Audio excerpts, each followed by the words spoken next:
പ്രമുഖ സോഷ്യലിസ്റ്റായിരുന്ന കെ രാഘവൻ 40ാമത് ചരമവാർഷിക ദിനാചരണം സ്മാരക സമിതിയുടെ ആഭിമുഖ്യത്തിൽ വിവിധ പരിപാടികളോടെ വടകരയിൽ ആചരിച്ചു. BAM ഹൈസ്കൂൾ ഹാളിൽ പ്രസിഡന്റ് മനയത്ത് ചന്ദ്രന്റെ അധ്യക്ഷതയിൽ പ്രമുഖ സാഹിത്യകാരൻ കൽപ്പറ്റ നാരായണൻ ഉദ്ഘാടനം ചെയ്തു. സാമൂഹ്യ സേവനങ്ങൾക്ക് വേണ്ടി ജീവിതം ഒഴിഞ്ഞുവെച്ച പൊതു സ്വീകാര്യത നേടിയ ബഹുമുഖ പ്രതിഭയായിരുന്നു കെ രാഘവനെന്നും അതുകൊണ്ടാണ് 40 വർഷത്തിനു ശേഷം രാഘവനെ അനുസ്മരിക്കാൻ ഇതുപോലെ ജനം ഒത്തുകൂടുന്നതെന്നും കൽപ്പറ്റ നാരായണൻ സൂചിപ്പിച്ചു.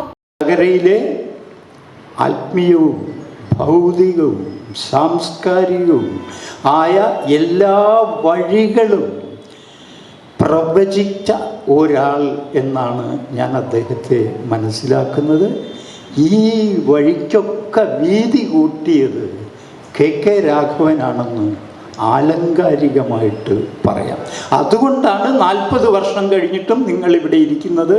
അതാണ് അതിൻ്റെ ഗ്യാരണ്ടി, മറ്റൊന്നുമല്ല. അത് ഇനിയും ഉള്ള വർഷങ്ങളിൽ തുടരും. ഇങ്ങനെയുള്ള ഭാവുകത്വവും വ്യക്തിത്വവും ഇടകലർന്ന് ഒന്നായ മനുഷ്യന്മാർ കുറഞ്ഞു വരികയാണ്. പുതുമേപ്പിത്തൻ്റെ ഒരു കഥയുണ്ട്, ചെറിയ കഥയാണ്.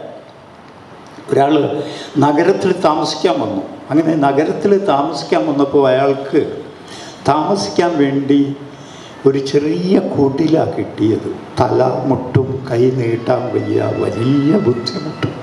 അങ്ങനെ അയാൾ അവിടെ ജീവിച്ചു തുടങ്ങുകയും കുറച്ച് കഴിഞ്ഞപ്പോൾ മനുഷ്യനല്ലേ, ഏത് സാഹചര്യവും അനുകൂലമായി തീരും.